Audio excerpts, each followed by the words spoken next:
Well, I guess I'll just kick this off. So what made you want to direct a film about biking? I mean, you've made a couple very political films, and for those that don't know, he made a couple films about Dole called Bananas and Big Boys Go Bananas. So what was the inspiration for this film? Well, I've always been interested in city planning, and I've always been biking because I live in a city where people bike. It's not a statement; it's just you just do it. And in my town, 25% commute by bike every day, so it's a normal thing. But I've always been missing the bike out traveling. But now I can see wherever I go, I can see the bike is coming back. So I thought maybe it's a moment to make the film. And actually, you mentioned my previous films, Bananas, where I actually got sued by Dole Food Company, and they hunted me down for a long time. And they had a PR company in Washington, D.C. who kind of called every journalist that interviewed me, and they were really aggressive. They bought my name on Google, and they did many things. But so doing this film about biking and city planning, I thought, well, it's kind of important to include the forces who don't want to change the world, and also the same powers that made the cities look like they do, because it is the oil industry, the car industry, the construction industry that has created this sprawl and emptied the inner cities and made people commute a lot. It's like stupid, and so bikes versus cars for me is about city planning. It's about the bike is a friend of the traditional city, the dense city, a city with a human scale. The car is a friend of shopping malls, of freeways, of commuting.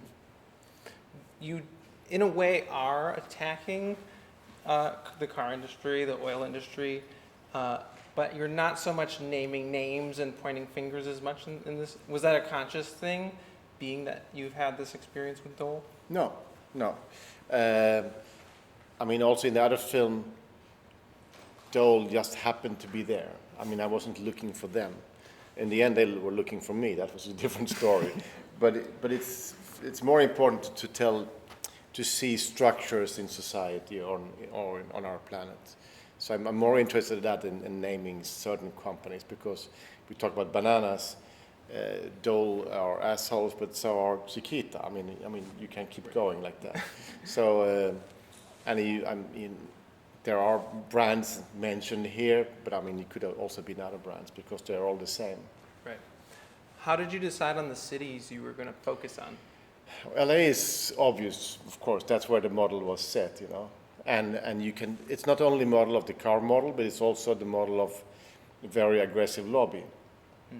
Because the car is not dominating LA because it was the best. It's dominating because they killed off the competition. Right.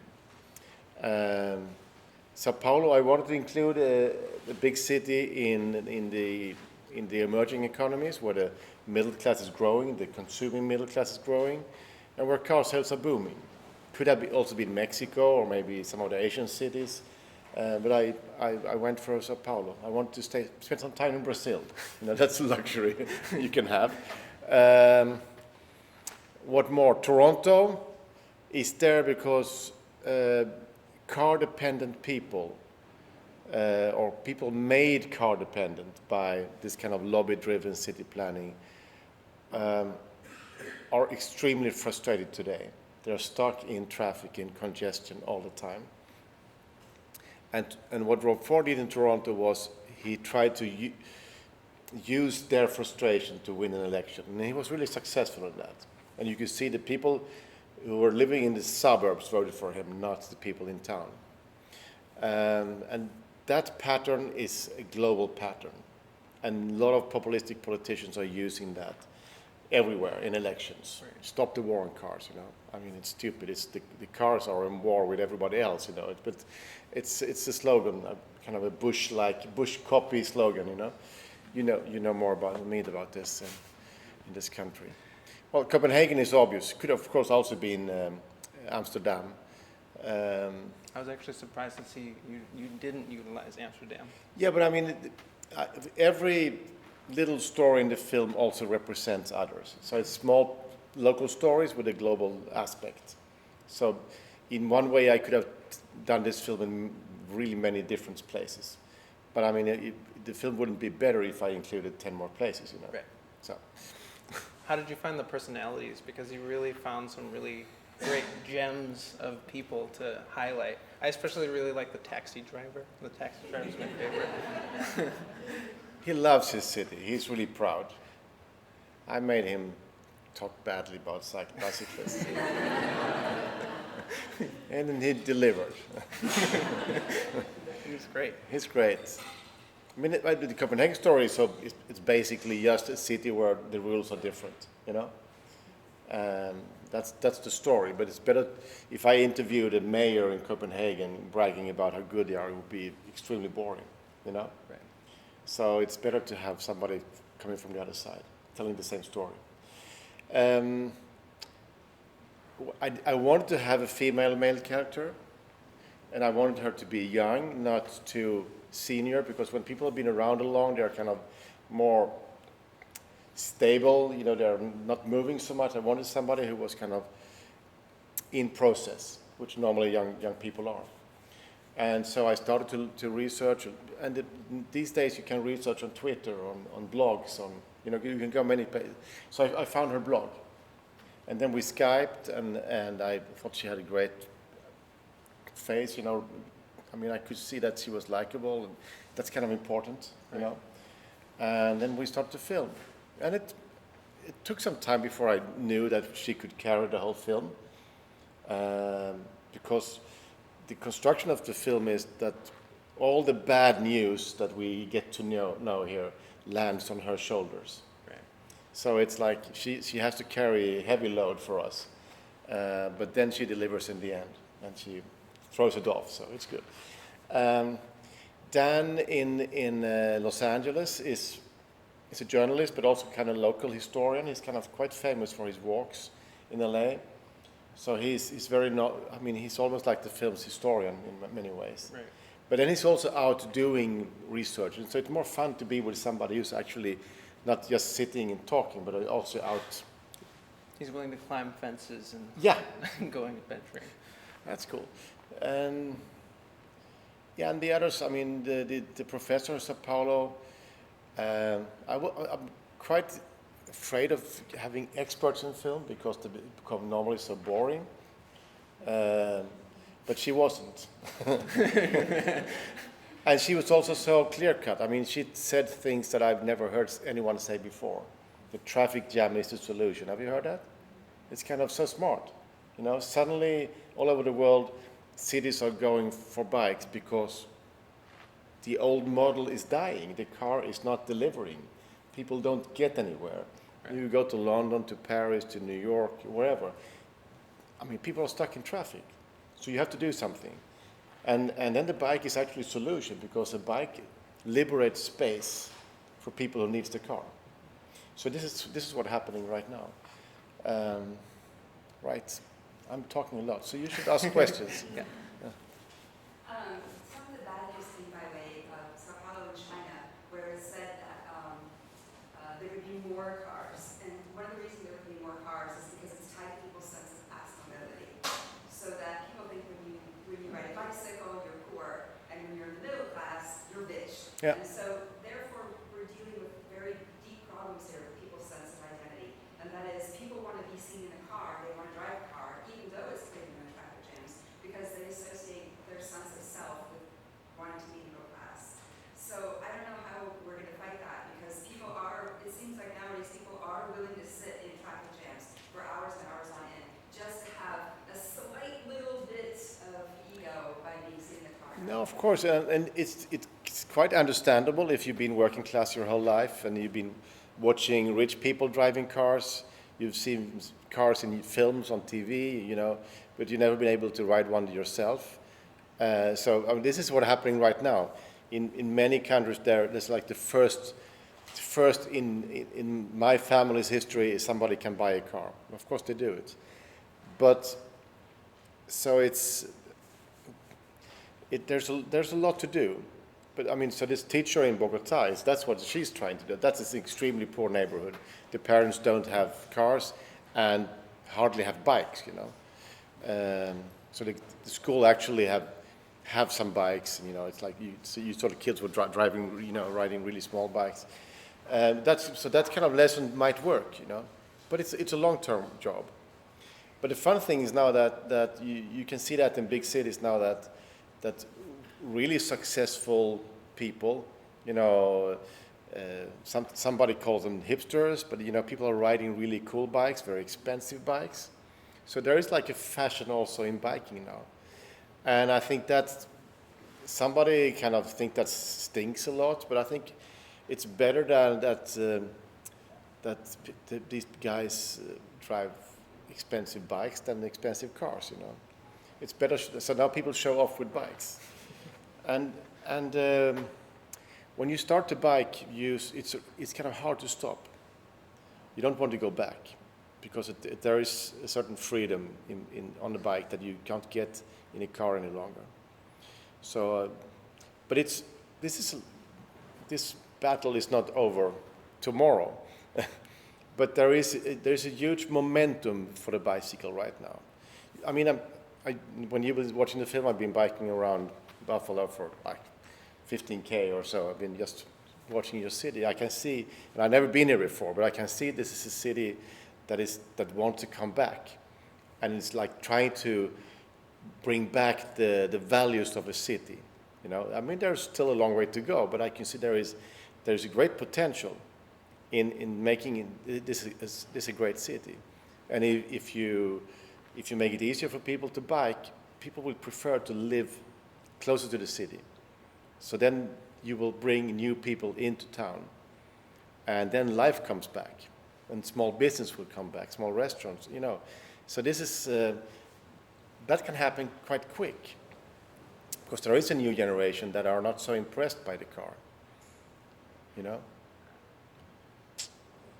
Any other questions? That guy that was a coffee and cars, is he like an industry person or something? He was head of marketing at General Motors in the end. So he was like in the board of a small company in Detroit. Yes. But then he got fired. Because he put Chevrolet on Manchester United t-shirts. And the team did bad, you know. So he got fired. The poor guy. So he's now in hydrogen cars.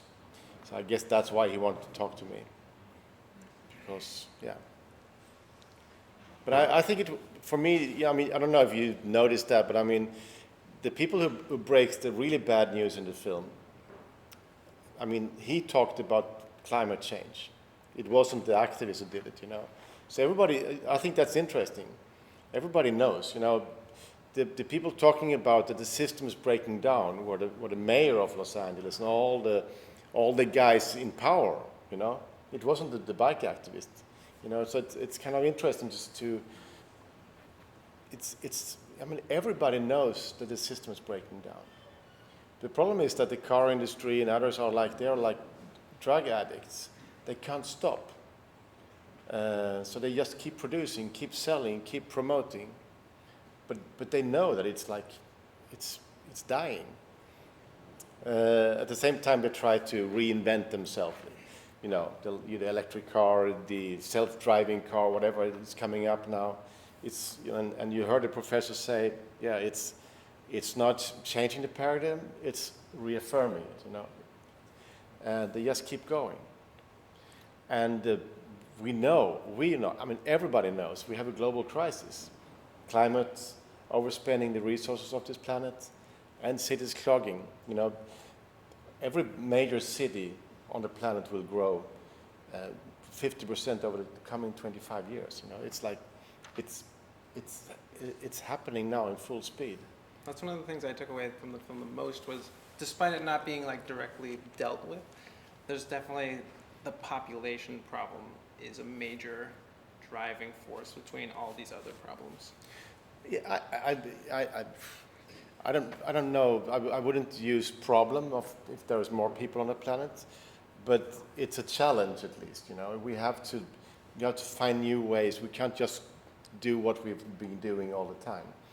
I mean, in the US or in Western Europe, we've been having our cars, we've been enjoying life for a very long time, and but then we were like maybe 10% of the population on the planet who could do that kind of life, and consume so much. Right.